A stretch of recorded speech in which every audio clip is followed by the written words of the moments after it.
Can a phone, Gemini AI, and YouTube build a middle class life in Los Angeles County?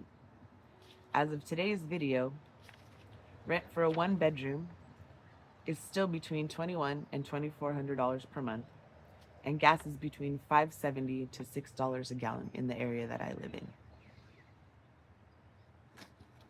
And I still need to make $90,000 a year in order to afford that rent. The math is still broken. I'm Tracy, and this is the LA County Math Experiment. What am I doing? I'm trying to make the decision if I should start a YouTube channel. My first goal is 10 videos in 10 weeks, not spending more than 4 hours a week on it. This is video 5. What did I do? How did I spend my time on it? Stay tuned, because that's what I'm going to be talking about today. Well, last week's video, I realized that I don't know how to use AI. Um, there's lots and lots of videos explaining to me how to use AI, but when I try to apply and use AI to help me formulate my video ideas, because I want it to, I want to work with AI, um, it created an administrative battle, meaning my time was spent on AI and not actually going through the whole video production process. This is week 4, video 4, and I'm still stuck on the same problem. Um, I've so far what I've done is I started with a chat and I used the fast version because my goal is not to spend any money until I figure out if I actually even want to be doing these videos every week. And I would generate ideas about video and content, brainstorming with AI. And what I've found, at least over the last 4 weeks, which isn't very long, I acknowledge that watching and learning and trying and making videos all at the same time is a lot to do for a human mind. Maybe not for AI, but for me, it's the challenge, especially when I have the overarching burdens of gas being $5.99 a gallon and needing to make $90,000 a year just to afford a one-bedroom apartment. So, from the human perspective and the AI perspective, I feel like there's a disconnect, and it doesn't take into context the fact that um, I'm thinking about more than one thing at a time, where the chat itself is about one topic at a time. Um, what did I learn? Well, last week trying text to talk was fantastic because it's amazing how accurate voice recording has become versus, I don't know, 10 years ago. When I was in school, Dragon Diction was the big new technology, and it caught about three to four words every 5 words, and it if I stuttered or I it got all of those, but it didn't quite capture. It was like a second delayed, and I never became good at it because I was reading and talking at the same time, and I was trying to see how accurate it was, and it was a distraction for me. So writing papers with Dragon Diction wasn't exactly my strength. There are some of my classmates that did very well in it, and they just got it. They were more native to it, but it didn't work for me. And then once school was over, I didn't really have a need for Dragon Diction. Um, so to see AI as a free tool subsidized by government research be that accurate, that was pretty amazing. But it suggested that I just freestyle talk and talk off the top of my head, and it replied back to whatever I was saying, except I found that um, I I was slower to speak, and I was again not reading what I was writing, but semi doing it. I had to put the phone down to stop looking at it and just talk, which was not comfortable for me. Just talking to air, much like making videos. I feel like I'm talking to air, and trying to find my audience while trying to learn these tools is very complicated. And I sorry right now for my early days of videos if I decide to stick with this. Um, it took me about no, it didn't. That's not what I want to say. So I spent about 30, 35, 40 minutes trying to have a conversation using text to talk. And what I discovered is that it brought it back to whatever I say and however I'm saying it, it is causing the AI to be hostile. A lot of the word choices that it returns back in its comments, it's just hostile.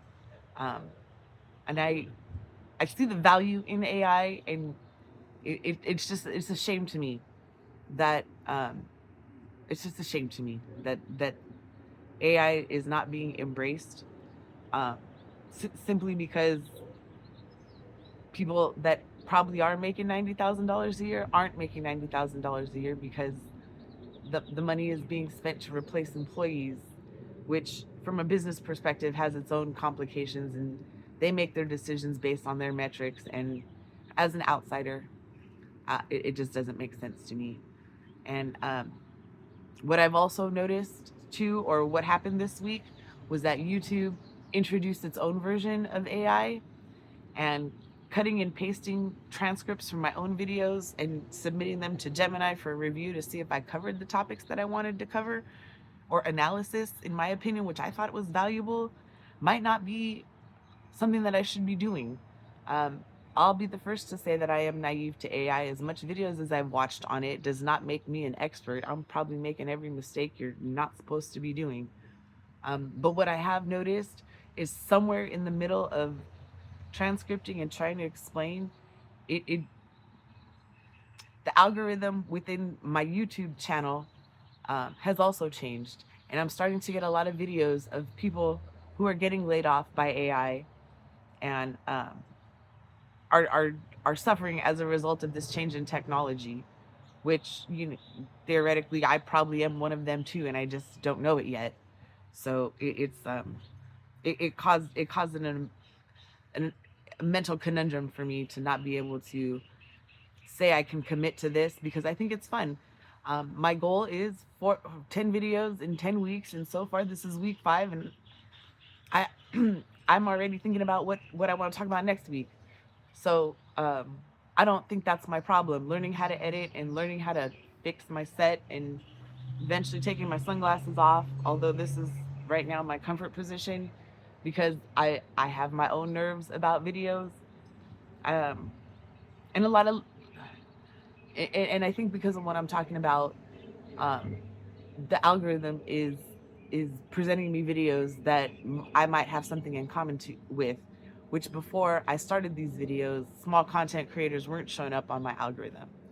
Um, and to me, just watching other people go through it, which, they may say their videos suck, but compared to what I'm doing, they're doing pretty good, and they're at 2,500 views um, per channel. And success story, I have 29 views after 4 videos and 1.1 watch hours. So for all of you that watched, thank you. I'm sorry right now. I came with the mental disposition that for the first 8 years, no views and no channels, and making my channels explode was a skill I have to learn. So the fact that anybody's stopping and watching, uh, thank you. Thank you very much. It's not a no. And as soon as I figure out how to say what I want to say, and explain to my own self what it is my own motivations are, which maybe isn't good YouTube content, but just going through the struggle, I think, with real consequences and real time that we all as humans have. We only have 24/7, right? So if I'm spending hours and hours watching YouTube videos trying to learn and find my place in the YouTube community, then so are you. So hopefully your videos and my videos, I come across some really great channels. I don't know the rules anymore, or I still don't know all the rules, because I see video content creators. Um, for example, this week I came across a video of a woman who spent a significant, like, hours and hours, like at minimum 100 hours a week. Her videos were that good. Her entire channel was cloned. And I'm like, well, I'm not at the cloning channel part yet, but that is something to think about because, as humans, we invest our time in things that are meaningful, and I thought the whole point of YouTube was to create the human connection. But if the point is to make efficient an algorithm that presents videos to viewers who are going to just keep them on the channel, then that's two different goals. There's the internal motivation and then the external motivation. My internal motivation probably shouldn't be a video. My external motivation should be videos. And I'm just not there yet. Um, I'm just not there yet. I can recognize that much, but that's about it. Um, so what I've seen videos on with small channels trying to talk about the why. Why are they making YouTube videos? I learned that this week. My why is to be able to afford my own bills and my student loans and an apartment and live independently, which I'm not doing now, and I'll eventually get around to telling my story. But I don't think that makes for good content, but it does make for the human connection, because I know for sure that I'm not the only one going through this, trying to figure it out. I just think watching other people figure it out is just as interesting as trying to figure it out on your own, because you don't feel like you're on your own, even though you technically are. Um, Anyways, this woman's videos were cloned, and the cloned the cloned channel was discovered that cloned channel was making 10 grand a month on her video content, which was excellent. Did she use AI? Did she have professional people? Blah, blah, blah, all that kind of analysis. I don't know. I watched a little bit of it, and my videos versus her videos that she was putting out, I can't say that she didn't spend money on her videos. So she put the money in and someone else was getting the credit. Um, that channel, that clone channel, just basically cut and pasted the entire, I guess, sound or transcript of of her videos and reread it back in the form of an AI, obviously AI voice, because it was like a second slower than human, and the pace was too consistent to not be to be human. They're making 10 grand a month. Stolen work. I mean, my homework was copied more often than not in school, but it was school, and that's just what people did. But to see it out in the world and people actually making money from other people's hard work, that bothers me. And and maybe that's why I'm in the situation where I'm in, because I was too generous with my knowledge and my homework. And if all we're doing is stealing each other's ideas, I don't even know that makes for good YouTube. Um, Not that content has, the human condition isn't going to change, but I guess how we present and who we present and target markets and all those analytics that we're supposed to be following comes into play later. And I just saw a couple videos on it and thought I should talk about it. Um, so what did I learn this week? Talk to text was great, and I was impressed with the way that AI was able to capture what I was saying so accurately as compared to the last time I tried to use diction software. I'm not even a talk to text with text messages kind of person. Um, and it's hostile behavior, or the hostile word choice to me is still kind of a hurdle. And I mean, AI is the future, right? So I'm not trying to get left behind. I'm just trying to survive it just like everyone else. So I'm going to keep trying. And if the first 100 videos till I figure out how to use that thing are me just talking about my personal experience using I guess so, because it's going to be 8 years of no views. So, or not, just marching my way to monetization, which comes, I think, a little later. Although, um, I think it's a commitment worth making. If I could figure out how to do one video in 4 hours of time, the next step after 10 videos will be to do 5 videos a week talking about that. But therefore, it being 20 hours and the equivalent to a part-time job, and therefore part-time money. So I don't know. Lots of questions. Not really anyone to talk about. What about you? How many of those videos, don't tell anyone you're starting a YouTube channel, have you seen? So I'm technically not telling anyone, just the people who watch my views. And one more thing, I did see my own video show up in my own feed and it shocked me. I realized the value of the importance of a thumbnail. Um, it basically was this. It was me mid sentence in the thumbnail, and it was also in the music category. So the AI was, the algorithm of YouTube was looking for test people to just click on my channel, except I'm not a music creator, so I thought that was funny. But it did shock me to want to make the next step. I think figuring out thumbnails, but so far I haven't heard any recommendations or haven't found any recommendations for free thumbnails. So those are going to look the way they're going to look until, the money situation changes and my goal changes. Like I want to be able to just talk about why I'm going to spend any money at all on this.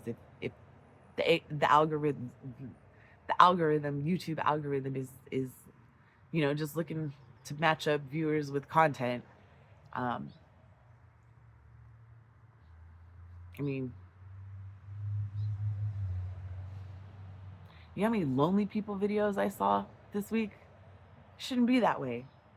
We should be able to find content for people who feel like that. And I'm like, you may feel lonely, and I feel confused personally. I don't feel lonely. I don't feel depressed. I just feel lost AF.